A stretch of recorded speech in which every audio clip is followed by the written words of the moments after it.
NASA has unveiled a giant new rocket which it hopes will carry astronauts to the moon for the first time in decades. The mission could blast off from Cape Canaveral as early as next month. Joining me now from Florida, Ken Kremer, space journalist at Space Up Close. Ken, great to have you on the programme. I believe we can see you are there. What's the atmosphere been like today? Well, it was absolutely spectacular. The rocket rolled out earlier this morning, 7 a.m. my time. We were here, rolled right past us. Right now, it's a little off to the side, and it's almost reached pad 39B. It'll be a few more hours from that.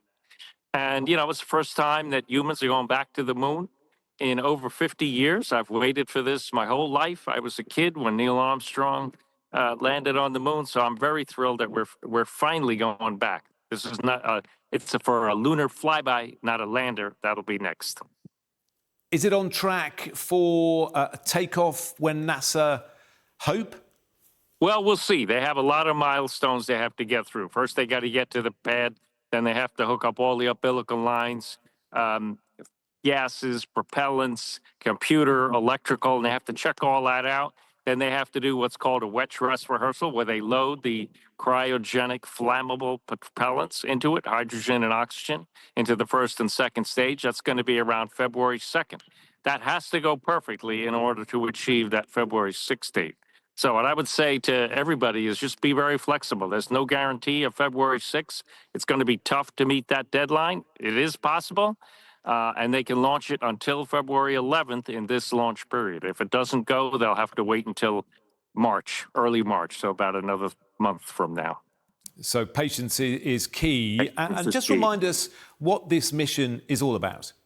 This mission is all about proving out the rocket and the Orion capsule, especially. Artemis I did not have life support system in it. So in this capsule, there is life support. There are 4 astronauts. They're going to go loop around the moon, not going to land on it, and it'll be a 10-day mission. So they'll be going through all of the Orion checkouts, and the service module, I should say, is built in Europe, so that's going to be checked out too, and the propulsion system to make sure they can come back to Earth. And so that's what it's all about. There's also some science. I'm a pharmaceutical chemist, and there will be some interesting science on board as well, but it's mostly to check out and then set it up for Artemis II, which will launch hopefully in a couple of years. The rocket and the capsule will be ready. The problem is the Starship lunar lander from Elon Musk and SpaceX is way behind schedule. And we don't want to wait too long, do we? Because China are quite keen to get to the moon as well.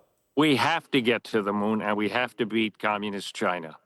Trump actually cut NASA's budget by 25%, which was terrible, and science by 50%, and that impacted European programs. But luckily, just 2 days ago, the Congress came together in a bipartisan way and supported full funding for NASA.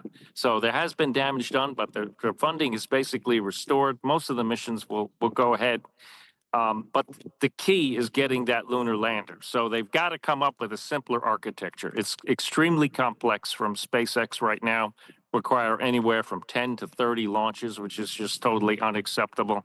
So the new administrator, Jared Isaacman, who we just spoke with this morning, and we met the 4 Artemis astronauts, he's looking for that simpler architecture. He's met with SpaceX and Blue Origin, who would be the other competitor in that, and hopefully they'll have something to announce, in the next few months. But there's no time to lose. China is pushing ahead, and they're going to zoom past us if we don't get this program back on track. It's off track now. We got to get it on track.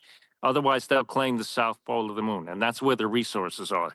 The ice. I'm a chemist. We want to get water, and we want to get we want to get oxygen and hydrogen and breathable air and drinkable water. That's where we're going to the South Pole, live off the South Pole. And we got to claim it for all of humanity. That's what we want to do. Okay, just tantalizing looking at it on the launch pad there and knowing it's not going to launch for some time yet. But we really appreciate you talking us through it, Ken. Ken Kremer, space journalist at Space Up Close. Thanks very much.